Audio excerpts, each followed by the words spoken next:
ஆண்டவராக இயேசு கிறிஸ்துவின் விலையேறப்பட்ட நாமத்தினாலே கர்த்தருடைய ஆவியானவர்கள் கொடுத்ததான ஏஜே பவர் மினிஸ்ட்ரி ஊழியத்தின் சார்பிலே ஊழிய குடும்பங்களின் சார்பிலே அன்பின் நல்வாழ்த்துக்களை தெரிவித்துக் கொள்கிறேன். எனக்கு அருமையானவர்கள், எப்படி இருக்கின்றீர்கள்? ஒவ்வொரு நாளும் இந்த நிகழ்வுகளை காண்கின்றீர்கள். அன்பின் வார்த்தையின் நிகழ்வின் மூலமாய் உங்களை சந்திப்பதில் என் இறுதியும் கர்த்தருக்குள் மகிழ்கிறது. அதை பார்ப்பது மாத்திரமல்ல, அதற்காக ஜெபியுங்கள், மற்றொரு இடத்துல சொல்லுங்கள். உறவுகள் நண்பரிடத்தில் கர்த்தருடைய வார்த்தை தேசமெங்கும் திருச்சுபையெங்கும் கடந்து போகட்டும். கர்த்தர் உங்களை அளவில்லாமல் ஆசீர்வதிப்பாராக. ஹல்லேலூயா. இன்றைக்கு கர்த்தருடைய வார்த்தைக்கு நேராக கடந்து போவோமா? சங்கீத புத்தகம், திருப்பாடல் புத்தகம் 127 அதிகாரம் 3வது இறைவார்த்தை சொல்கிறது, கர்த்தரால் வரும் பலன். கர்த்தரால் வரும் பிள்ளைகள், கர்த்தரால் வரும் சுதந்திரம், கற்பத்தின் கனி அவரால் கிடைக்கும் பலன். பிள்ளைகள் உங்கள் குடும்பத்தில் 2, 3, 5 கர்த்தர் கொடுத்த பிள்ளைகள். ஹல்லேலூயா. யாக்கோப்பு தன்னுடைய அண்ணனுக்கு மனதாய் எதிரியாக இருந்த அண்ணனுக்காக தேவ சமூகத்தில் ஜெபித்து ஆண்டவரோடு போராடி ஆண்டவருடைய ஆசீர்வாதத்தை பெற்று அண்ணனை சந்திக்கிறான். அண்ணன் கேட்கிறான், இதெல்லாம் யாரன்? இதெல்லாம் கர்த்தர் கொடுத்த பிள்ளைகள் என்று சொல்லி கர்த்தருடைய நாமத்தை மையப்படுத்தினான். ஆம், எனக்கு அருமையானபடி கர்த்தர் கொடுத்த பிள்ளைகள். ஆம், ஒருவர் அறிமுகமாகும்போது ஒருவர் எப்படி கேட்போம், நம்ம உங்களுக்கு எத்தனை குழந்தைகள் இருக்கிறாங்க, எப்படி நீங்கள் ஆசீர்வாதமாக இருக்கீங்களா, சொந்த இல்லத்தில் இருக்கீங்களா, கார் வச்சுருக்கீங்களா, பங்களா இருக்கான்னு கேட்க மாட்டோம். அண்ணன், பிரதர், உங்களுக்கு எத்தனை பிள்ளைகள், என்ன பண்ணுறாங்க, அப்படி தானே கேட்போம். ஹல்லேலூயா. இந்த பிள்ளைகள் எல்லாம் கர்த்தர் கொடுத்திருக்கிற ஈவு. ஆமேன்னு சொல்லுங்களேன். ஹல்லேலூயா.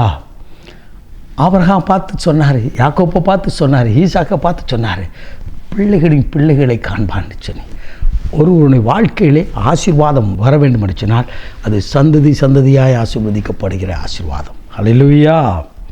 ஒருவேளை இந்த வார்த்தையை கேட்டுக்கொண்டிருக்க என் அன்பு தாயை தகப்பனே, உங்கள் பிள்ளைகளுக்கு ஒருவேளை மலலை செல்வம் இல்லை என்று சொன்னால் இன்றைக்கு கர்த்தருடைய ஆவியானவர் அற்புதம் செய்கிறதை நீங்கள் காண்பீர்கள். என் அன்பு மகளே, எனக்கு கொஞ்சம் மயில் ஒரு கற்பத்தின்கள் இல்லை என்று சொல்லி கதறி கண்ணீரோடு இருக்கிறாயோ, கர்த்தர் இன்றைக்கு உனக்கு ஒரு அற்புதத்தை செய்ய போகிறார். அப்பொழுது நீங்கள் சொல்வீர்கள், இது ஆண்டவரால் உண்டாயிற்று, கர்த்தர் கொடுத்த பலன் என்று சொல்லி. ஹல்லேலூயா. இது கர்த்தரால் வரும், இது மனுஷனால் அல்ல. கூடி வாழ்ந்தாலும் குடும்பம் நடத்தினாலும் கற்பத்தை ஆசீர்வதிக்கிறதா கர்த்தர் மட்டும்தான் நடத்த முடியும். ஆம், இன்றைய ஞானமான விஞ்ஞான உலகிலே டெஸ்ட் டியூப் பேபி மற்றும் எந்த அளவுக்கு விஞ்ஞானம் முன்னேற முடியுமோ அந்த அளவுக்கு உயர்ந்திருந்தாலும், ஆனால் ஒரு குறிப்பிட்ட காலத்திற்குத்தான் அந்த டெஸ்ட் டியூப்பில் வைத்து பாதுகாக்க முடியும். பின்பதாக தாயின் கருவுகள் வைத்து தான் அந்த பிள்ளை வளரச் செய்ய முடியும். இதுதான் உண்மை, இதுதான் சத்தியம். எனக்கு அருமையானவர்களே, உங்கள் வாழ்க்கையிலும் கர்த்தர் பெரிய காரியத்தை செய்ய போகிறார். இல்லாதது இருக்கிறவர் அழைக்கிற ஆண்டவரவ உன் சந்ததியை பெருக பண்ணும்படியாய் பெரிய காரியங்களை கர்த்தர் இன்றைக்கு செய்ய போகிறார். உங்களுக்கு மட்டுமல்ல, உங்கள் சந்ததிகளுக்கும் கர்த்தர் செய்ய போகிறார்.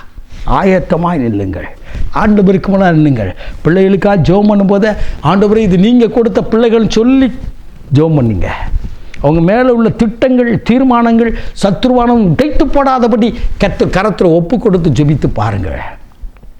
ஆண்டவருக்கு முன்னதாக அந்த பிள்ளை இன்றைக்கி வெளிநாட்டில், வெளியூரில், வெளியிடங்களில் இருப்பார்னு சொன்னால் உங்கள் அதிகாலை ஜெபத்தில், ஆண்டவரே என் அன்பு பிள்ளையை பாதுகாத்து கொள்ளும், ஆசீர்வதியும், அவரை வழிநடத்தும் என்று சொல்லி ஒப்பு கொடுத்து பாருங்கள். உங்கள் பிள்ளைகள் கனிதரும் திராட்சை கொடியாக இருப்பார்கள். அல்லேலூயா. ஒளிவு மர கன்றுகளாக இருப்பார்கள். உங்களை சுற்றி, உங்கள் பந்தியை சுற்றி இருப்பார்கள். அதை நீங்கள் காண்பீர்கள். அல்லேலூயா. இன்றைக்கி நாம் ஜெபிப்போம்மா. மகா பரிசுத்தமுள்ள தகப்பனே, பிள்ளைகள் கர்த்தரால் கொடுக்கப்படும் பலன் என்று சொன்னீரேன், ஆசீர்வாதம் என்று சொன்னீரேன். இந்த ஆசீர்வாதத்துக்காக ஏங்கி தவித்து கண்ணீரோடு நிற்கிற என் அன்பு மகளுக்காய், என் அன்பு மகனுக்காய் 10 வருஷம் ஆச்சு, 8 வருஷம் ஆச்சு, 12 வருஷம் ஆச்சு, எனக்கு ஒரு மலரை செல்வம் இல்லை என்று சொல்லி மண்டாடி கதறி நிற்கிற என் அன்பு பிள்ளைக்காய் நான் ஜெபிக்கிறேன். அப்பா தகப்பனே, முதிர் வயதிலும் எலிசபெத்துக்கு அற்புதம் செய்தீரே, முதிர் வயதிலும் சாராவுக்கு அற்புதம் செய்தீரே. உம்மை சார்ந்து நிற்கிற என் அன்பு மகளுக்கு அற்புதம் செய்வீராக. சிலுவையில் வடிந்த இரத்தத்தின் வல்லமை என் அன்பு மகனுக்குள்ளாய், மகளுக்குள்ளாய் கடந்து வரட்டும். தகப்பனே, கொஞ்சம் மகிழ ஒரு மழலை செல்வத்தை கொடுத்து பிள்ளைகளை மகிழ பண்ணோம். இந்த காரியம், இந்த பிள்ளைகள் கர்த்தரால் கிடைத்த சுதந்திரம் என்று சொல்லி உங்கள் நாமத்தை மையப்படுத்துகிறவதாகும். நிந்தைகள் நீக்கி தகப்பனை கண்ணீரை துடைத்து அற்புதம் செய்தீரே, உமக்கு நன்றி அப்பா, உமக்கு நன்றி. இயேசுவின் நாமத்தில் பிதாவே, ஆமென், ஆமென். God bless you.